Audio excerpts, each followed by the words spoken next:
Le théorème de Thalès. Comment utiliser ce théorème correctement? Méthode pour calculer une longueur. Première étape, on énonce le théorème et on écrit les rapports égaux. Deuxième étape, on remplace les longueurs connues par leur valeur numérique et on raye le rapport inutile. Troisième étape, on réalise un produit en croix. Comment écrire les rapports égaux? Pour écrire les rapports égaux, petit 1, on repère le point d'intersection des deux droites non parallèles. Petit 2, on choisit l'une des deux droites qui passe par ce point. Petit 3, en restant sur cette droite et en partant de ce point, on écrit le rapport de la plus petite longueur par la plus grande. Petit 4, on écrit un égal, puis le rapport de la plus petite longueur par la plus grande sur l'autre droite qui passe par le point d'intersection des deux droites non parallèles. Petit 5, on écrit le rapport de la plus petite longueur par la plus grande sur les deux droites parallèles. Remarque, on peut aussi écrire le rapport des grandes longueurs par les petites, mais dans ce cas, il faut bien le faire pour les trois rapports. Voyons un exemple. Écriture des rapports. Première étape.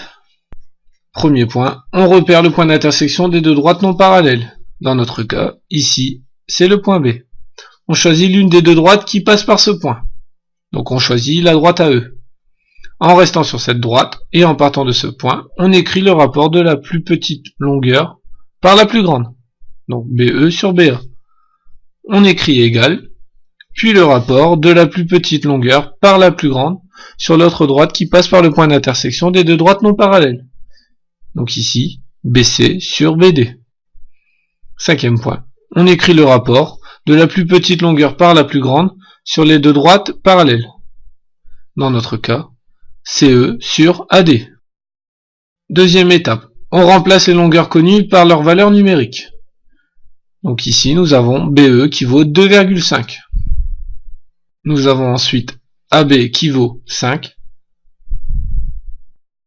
Et pour finir, nous avons CE qui vaut 2. Donc nous pouvons déterminer la longueur AD, qui sera représentée ici par un point d'interrogation. On raye le rapport inutile, BC sur BD. On se retrouve avec une égalité de deux rapports, 2,5 sur 5 est égal à 2 sur le point d'interrogation, ce que nous cherchons à déterminer. On réalise alors un produit en croix, 2 fois 5 divisé par 2,5, ce qui nous donne le résultat du point d'interrogation, c'est-à-dire la longueur que nous cherchons. Nous avons donc AD qui est égal à notre point d'interrogation, qui est égal à 2 fois 5 divisé par 2,5, ce qui fait 4. Nous avons donc déterminé que la longueur AD vaut 4, grâce au théorème de Thalès. Exemple de la vie quotidienne. La croix du bûcheron. Elle permet d'évaluer la hauteur d'un arbre. Le bûcheron se place à la bonne distance de l'arbre pour viser dans sa croix le sommet et le pied de l'arbre. Ensuite, en utilisant le théorème de Thalès, il peut déterminer la hauteur de l'arbre.